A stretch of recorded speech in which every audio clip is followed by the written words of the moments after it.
How the heck did that hack happen? True stories from the trenches. As Peter said, a lot of times these cyber incidents, we read about them on the web, but they seem kind of abstract. But today we're going to talk about a couple of hacks that actually happened. But before I get to that, is our motivation. And we always like to tell people this, that we believe cybersecurity is a duty for all businesses, that we've got to protect ourselves, our trading partners, the information of our employees, our clients, and that business continuity is number one goal for our economic well-being. So we must protect ourselves. And I think Tim will get into some of it about who we're protecting ourselves from. So here's our agenda today. I talked about our motivation. We have a cybersecurity culture here at CIS. And so I've covered that. And then I want to move on to the meat of what we're going to talk about. And that's an interview with Tim Riddle, CEO, where we go into some real life cyber attacks on small business and talk about those. So welcome, Tim. Thank you. Good to be here. Okay, so the way we're going to do that is I'm going to go through kind of the phases and ask Tim some questions and have him react to those. Tim was intimately involved with sort of all the aspects of these hacks and the response, so he's the best person to talk about this. So I'll turn it over to you, Tim. What were the initial reactions or talk about these, the hacks and what actually happened? Okay, yeah, why don't I start off by giving just a little bit of background. I've picked a couple of different incidents that I think will be good representative case studies. One of them is a pretty small company. They've got about 20 employees, but only 6 or 7 of them actually work on the computers. This company used QuickBooks and for processing payments to vendors and customers, just running their business in general. And they woke up one day and they had an alert from QuickBooks from the fraud department. They thought they detected fraud, and they had. Someone had hacked into QuickBooks and attempted to send an ACH out for one vendor that they really owed the money to, but they had changed the bank account information on that and attempted to send the money out. And so $30,000 was about to go out the door. So of course they kind of panicked and started jumping all over it, and they went in and turned off all the ACH, and that reaction, of course, created a lot of problems for them. They had to, because it wasn't safe. But they had to figure out how to get people paid on their payroll, and it just disrupted the relationships with the vendors, and they didn't know what happened. And it turns out that someone had hacked into their email and used that to get in to learn that they had QuickBooks, and to change the password in QuickBooks and then delete the emails that's used to control that process inside of QuickBooks, so nobody knew it happened. They felt good. They thought that they had stopped the problem. They got it changed back. They changed their passwords, and things seemed to settle down. About a month later, it happened again, and so they really started to panic more about how is this continuing to happen. And that's when they had stopped and asked CIS for help. We were referred in by their insurance agent. Another example that we're going to use today was a larger company. They've got somewhere in about the mid 50s as far as people that actually work on the computers all day long. And one day the accounting controller received an email from a vendor stating that an email they'd received from their system saying that there's a remittance advice for an ACH payment, and the vendor said they not only never received the cash, but the invoice that was on the remittance advice really wasn't from them. It was something wrong, and of course that set off alarm bells. And so the response inside of there was they immediately stopped the ACH, which there were thousands of ACH payments made in a month, and so it caused a major disruption of service to the vendors. The entire process of how to make payments changed. They had to go back to paper checks. They had to get the checks. They had to communicate to all the vendors, train the employees on how to spot the things that were wrong. It's a massive undertaking, and it was all just one day. Here you go. It's right in front of them. So of course they did an investigation, and they found a pattern, and we actually had helped them with that. But they found a pattern where they discovered over $500,000 had been spent going to bank accounts that were the wrong bank accounts. It was very expensive to perform the full investigation. The Secret Service got involved. That's what the arm of the federal government that deals with that type of crime. And over time, we determined that someone had penetrated the system in many ways. And we could tell they'd been in the system for a good 18 months. And they get into multiple people's email accounts, learn their internal network passwords because they were putting them in emails. And someone had logged in the system for a long time and learned their company. During that process, the insurance company sent out their experts who tried to scan and monitor the system, and they came back and gave them a clean bill of health going forward. But months later, the attempted attack started all over again. They caught most of them. A couple of them got through, and that's when they asked CIS for help. So is that what you're looking for, Brian? Yeah, no, I think that's a good story to start with. So we know how things happened, I guess, in general. But like when you were first approached, what was just talk about the CEOs and your conversations with them. I mean, were they reluctant? Were they astonished? Were they angry? The first one in the small company, it had been going on for a couple of months, and he thought he had killed it, and it flared back up again. He was close to being in a panic mode, but he was just very concerned. He felt helpless. He tried to do everything he could to kick the people out, and they just kept getting back in. So he was concerned that he couldn't reliably run his company, and he just wanted help. The larger company, it was a much more detailed conversation. We had actually been working with that company on a different project that was unrelated to cybersecurity. So we knew a lot about their environment. We were implementing ERP systems for them. And he just came to me and said, everybody says it's okay when it's not. This cost me a lot of money. I need to believe that we have our controls in place. What do I do? He was just at his wit's end. Yeah. And I don't know about you, but $500,000 going out the door, that's a big number. That's going to get, I don't know how big the company is. That's going to get somebody's attention. Yeah. And so they were really, I don't want to say desperate, but it was taking their focus away from running their company because they were being attacked. Yeah, no. And even the $30,000, though it didn't go out, that's a lot for a small business as well, right? Well, I certainly don't want to lose 30,000. If you don't think it's much, you just write me a check. I'll take it. Okay, so once you get involved, obviously there's a time frame here because you can't dig in. I mean, there are a lot of things going on, but so what happens immediately? What do you recommend? Right. Well, the first thing you need to do is stop the damage from occurring. Right. There's a lot of things that need to be done to make sure you're safe and they can't continue on, but you've got to do something to stop them from taking your money or otherwise damaging your systems. And so there's some very basic things we did immediately is change passwords, make sure they're using long, complex passwords. They're not sharing passwords. If they know how to do it, they need to immediately start multi-factor authentication on email access so that if people are already inside your system, they don't get back in again. And that helps slow it down. That's always a good thing to have anyway. If you don't have multi-factor authentication on key systems, that's just an automatic thing you should be doing.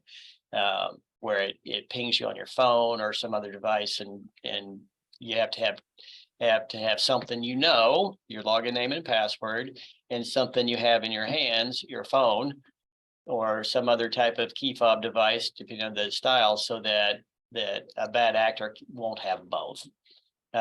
We also trained just basically having conversations with key people. In this instance, the hack was all about trying to get in their accounting process and steal their money. So the key people we immediately trained on how to detect a phishing email, how not to click on things that you don't know, and just kind of emphasize what we think is really common sense. Just don't do that, and really show them some examples from their system of how people are using emails against them. In these instances, we also had them change the vendor master maintenance approval process. So we made it so that not one person can go in and change a remit to address if they're printing checks, or a bank account number if they're doing electronic transactions. So that if somebody wants a change, before you make it, you have to get on the phone with the vendor and independently verify this is the valid thing to do, and lock that piece down. And some of it, I think I'll probably cover a little bit later, but some of it is people hacking the system or making those changes for them. So, it takes all the pieces together. And so those are the things that didn't require a technical person to come in and analyze, what do I do right this second? Those were the things that fit these situations. Yeah, I think that's the point. It's like, it's not just all about technical, right? It's like, that's right. You have to come in. I mean, this deeply disrupts your business, right? It's all about you never people. expect. It's extremely expensive in both time and money. No doubt Yeah. about it. Yeah, no, exactly. And we talk about the culture. I'll give you an example. We're a managed security service provider, so of course we're very hypersensitive to security issues. So, as an example, in my world, I was telling you earlier today that we use SharePoint to share files with vendors and customers and other business relationships. And I was sharing a spreadsheet I did to communicate some project status on a company that has offices in a lot of places. And one of their people was in Switzerland, which we don't normally have activity there. And so I shared it out, and I received the email back from him saying, yeah, I got it, I can see it. And within about 60 seconds, there was a person coming in from our IT department saying, is it okay that Mario from Switzerland got into your spreadsheet? And I was like, yes, it is. That's good. But the alert was there is the point. And it was because it was an unusual situation. And the security stack says, wait, this is unusual. We don't know it's bad. We're not blocking it, but you need to know it's happening so that you can block it if you need to. Yeah. That's great. That's the culture that you get to. And there's other things that we have as well, that we have a service that sends us fake phishing emails to see if our people are paying attention. And when it first starts out, some people weren't, and it got to be a contest of who's going to click on that bad email and get caught. Right? So they're all watching, or who can spot the email that's bad, right? And it got to be a contest, and it really drove home to everybody that you have to pay attention. You can't just go about your day and click on things. It gets you in trouble. Right. Okay, so we talked about kind of the immediate reaction and what you do to get the people moving in the right direction. So let's talk a little bit about the technical process. Okay. So without getting too technical, right? But what happens once you dig in? Well, from a business person's point of view, whenever you feel you want to validate and verify that you're secure. These two companies were doing it as a reactive measure. I prefer companies do this as a proactive measure before they get hacked, but it's still the same process. We do a full vulnerability assessment. And that's going to include multiple things, one of which we put our tools in there that scan every piece of their network, inside out scans and outside in scans for all IP addresses. we look at the security that is or is not in place inside of their email, because it's usually out in the cloud somewhere. Other cloud apps will have different things that we scan for. We also do a complete review of how their system is configured and administrated, and look at other firewalls. Do they have things separated so that if they do get hacked, somebody can't get to everything? They can only get to smaller amounts and limit the damage that can be done. The result of that process is both a report that says this is all the stuff that we found, plus a list of key steps that need to be taken to remediate either specific weaknesses that are found, or just in general the layer of security stack that they need that they don't have. And the reports are sometimes pretty shocking. In this instance, the smaller company had, I forget the exact number, but it was in the upper hundreds of gaps and weaknesses. The larger company that had been hacked so bad had over 6,000 problems. Oh my gosh. Now, a lot of those can be fixed with some common sense things, keeping the patches up to date on Windows, because if you don't have your patches up to date, when they announce a new patch, they're telling the world, here's where the weakness is. Right. And so the hackers look at that and say, thank you.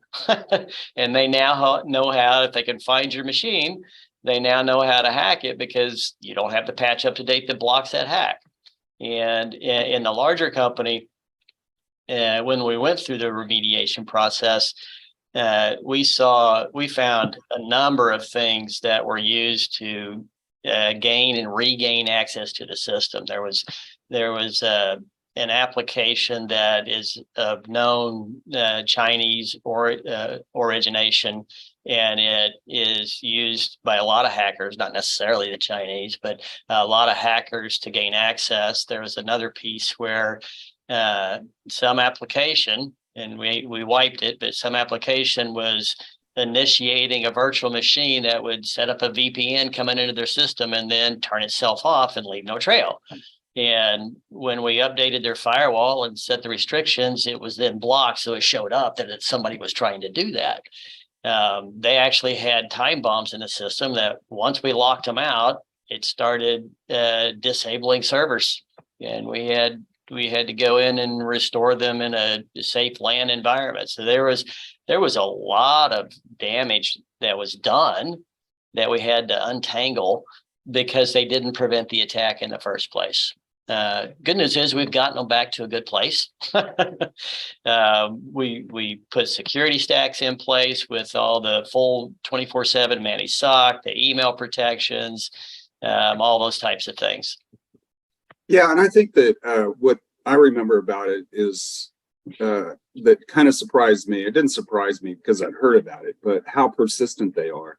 That you're not just hacked one time, right? Oh no, you get on the list. Once they've had success, that's not only the people that got you the first time, they then sell that to other people. It's for sale out on the dark web. You can find it all over the place.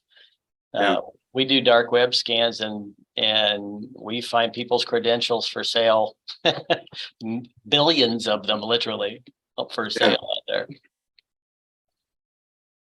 Okay, so and I think the other point from that I took away was things can get worse before they get better when you start stopping these people. And that's right. Yeah. Yeah, they laid landmines for us all over the place, and they started firing off the moment that their internal the things they had put in there to reach out and reestablish a connection been broken were blocked, and it shut them down. It took us a full day to get the servers all restored and get that piece there, but and a lot of people probably would have just changed. They made it look like it was a communication problem. So you just been changing all the communication settings through the firewall, so it looked like you caused the problem when you didn't, and they want you to undo it. Right. Right? So they keep getting in. They like that little cash flow that they had going. Yeah. Open that firewall again. We got to open it again, right? You close the firewall, your servers don't work, right? Yeah. No. Okay, so the next kind of topic that I think is important to most business people is kind of the impact that it has, not only on your own company, Right. but the companies you deal with. So in the smaller company, well, in both companies that I'm using as an example, the stress level inside of the company goes way up for a lot of people. The distraction factor of not being able to do the job in the normal way, of having to stop and communicate. Imagine that you walked in today and all of a sudden you've got a new project on your plate. You have to contact 750 vendors and explain to them they're not getting their ACH, and you're going to be a little late getting the check out because you get the process going. It's not a fun thing to happen, and it can damage the relationships. It's being open and honest and tell them what's going on is a very important thing, and working diligently to minimize the impact. But it is a lot of work, and the stress that hits your own employees, that process is significant. In the smaller company, everybody was worried, where's my paycheck? Right?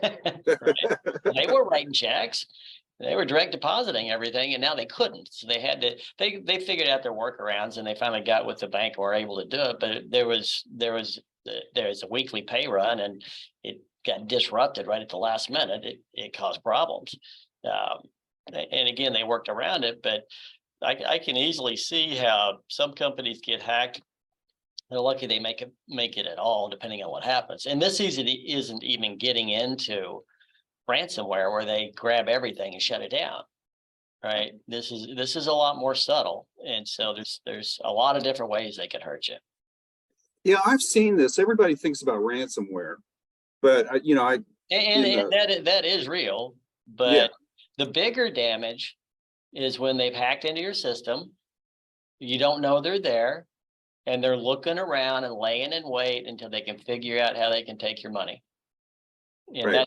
that's the piece that harms you a little at a time until you notice it, and then the fight begins.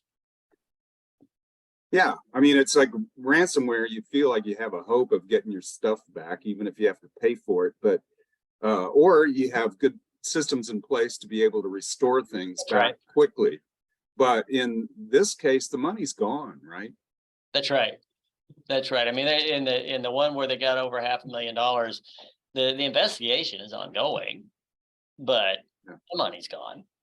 Yeah. Even if you find the person that did it, you're not going to find the money. And Right. it's entirely possible the person that did it is in a country where you can't go get them anyway. I mean, if it came from North Korea, what are you going to do? Send in the military? I don't think so. Yeah, and I think we have a case study on the smaller company, but I really liked the reaction of the CEO.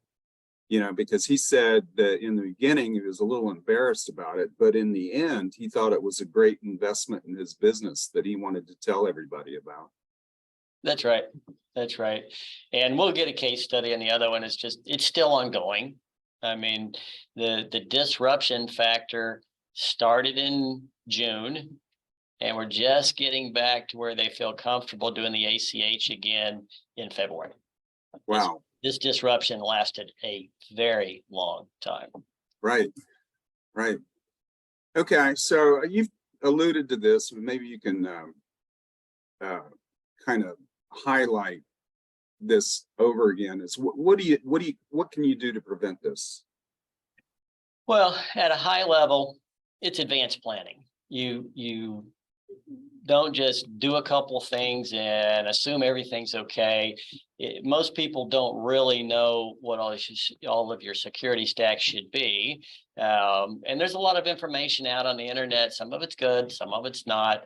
But at a high level, you need advanced planning and to implement both cybersecurity as well as internal controls for your accounting process, so that if you do get hacked, you minimize the impact. But knowing that someone has penetrated your system early on is extremely important, and that's technology, and that's also user training. The single biggest thing you can do is train your users to not click when they shouldn't. That if an email, so for example, if I receive emails that are not in my contact list, it goes to my junk. I'll look through them. If I know somebody, I'll add them to my list, but for the most part, I just delete it. It's just, you just assume that it's a bad email and you don't open it. But there's other ways to filter spam emails and all that type of thing. But at the front end level, you've got to train your people. At the technical level, you really need probably some professional help if you're not an IT person. And even some IT people aren't well versed in cybersecurity. It's very complex and it changes. Getting the right tools in place. It's always good to do an assessment because then you have a clear guidance on what needs to happen, where your weaknesses are. Even if you have your own IT department, someone at an executive level should want to trust but verify. You have an independent third party come in, do an assessment, tell you where your weaknesses are, give you your target list, and your IT department can remediate it, or you can outsource remediation. But having an assessment is a very important part of the process if you have complex systems of all, even the simpler systems. There are things you need to put in place, and most smaller companies don't do it. They've just never done it. They don't think about it. And you have to take a proactive plan set of steps to really defend yourself. Right. And I think the point, I'd like you to emphasize maybe a little bit is that a lot of people think that because they haven't seen the hack, it doesn't mean it's not there. But Yeah, the bigger company, it was in there for a while, right? At least 18 months that we know of. Right. At least 18 months that we know of. And it was probably more than that. And they had a really poor cybersecurity culture. Everybody knew everybody else's passwords. They shared it via email. I mean, they just never assumed anybody would do anything to them, and they got taken advantage of. There's several sayings that come to mind. This one doing security the right way costs more up front. But that ounce of prevention is worth more than a pound of cure. The amount of time, money, and stress in their life would have been worth doing any of the assessments and knowing where they were. And another one, after we had finished the vulnerability assessment, I was meeting with the CEO and giving him the results and discussing what next steps need to take. And he stopped and said, I learned a long time ago that there was nothing more expensive than a cheap lawyer. And now he's expanding that to say there's nothing more expensive than cheap approaches to cybersecurity. Yeah, of course, he really got hit hard. And we're under attack. There are state-backed actors. There are very professional, well-organized criminal organizations that they're good at what they do. They constantly work 24/7 trying to find a way in, and once they get in, they know what to do to hurt you. And it's another saying that resonates is the only thing necessary for evil to triumph in the world is that good people do nothing. And this is very, very true with cybersecurity. Yeah, no, absolutely. And it's to your point, it's like how sophisticated it is for these companies who want to get in, hide, and steal money compared to the hype about ransomware is you're hit immediately, right? They hit you, right? You're and those kinds even sometimes with the ransomware piece, they might have been in there for several months while they figured out how to get to everything, because they may hack a lower level person and then use that to find somebody with more credentials and figure out the entire network before they launch it. Right. So you still, no matter when you find out or how much damage they've done, knowing when they're getting in or something might be happening right now is extremely important to eliminating the damage that they're doing. Right. That was awesome, man. So we've got some this takeaways, but I think, you know, you probably can add to this list that hackers spend months inside. You likely already have backdoors to your systems, and like you said, trust but verify, right, Tim? That's right. That's right. You can't know you're in a safe place unless you go through a very methodical process to prove it. Right. Hey, you know, one question occurred to me. Has the cyber insurance had an effect on these companies to help them? Yes and no. You want cyber insurance just because the risk is high. The cyber insurance companies are limiting what they will actually cover. Some of them refuse coverage, or some of them take your coverage, but just refuse claims if you don't have the right things in place. And they have questionnaires. And I think that's driving awareness, and that's driving people to do more. But, you know, some people will just answer the way they think they should answer instead of the way things really are. And they're not really helping themselves. They're wasting their money on insurance. But I do think it drives more awareness. Awesome. Okay, so Peter, you're always good with questions. I do. I had a quick question about cyber insurance. Are more and more cyber insurance companies requiring that companies that businesses have like a provider to make sure that Well, they don't necessarily require how you get the tools that you need, just that you have them and they're being managed properly.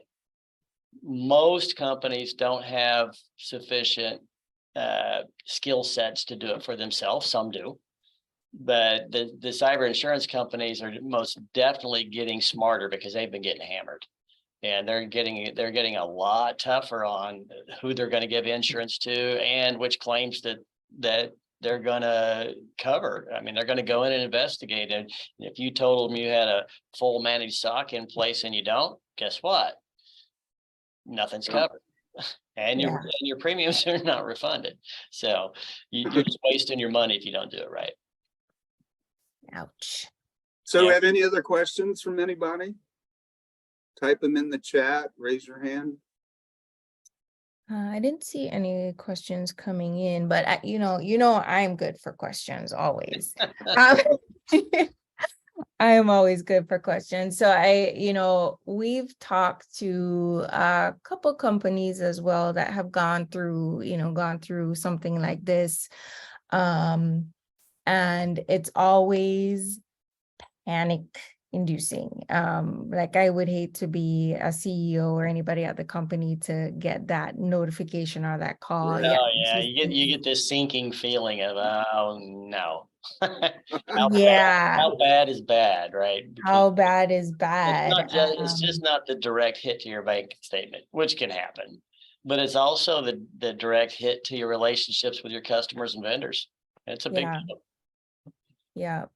How, well, the one question is, I think a lot of companies, if they don't have a process in place, the question is, okay, oh crap, this just happened. Who do I call first? That's right.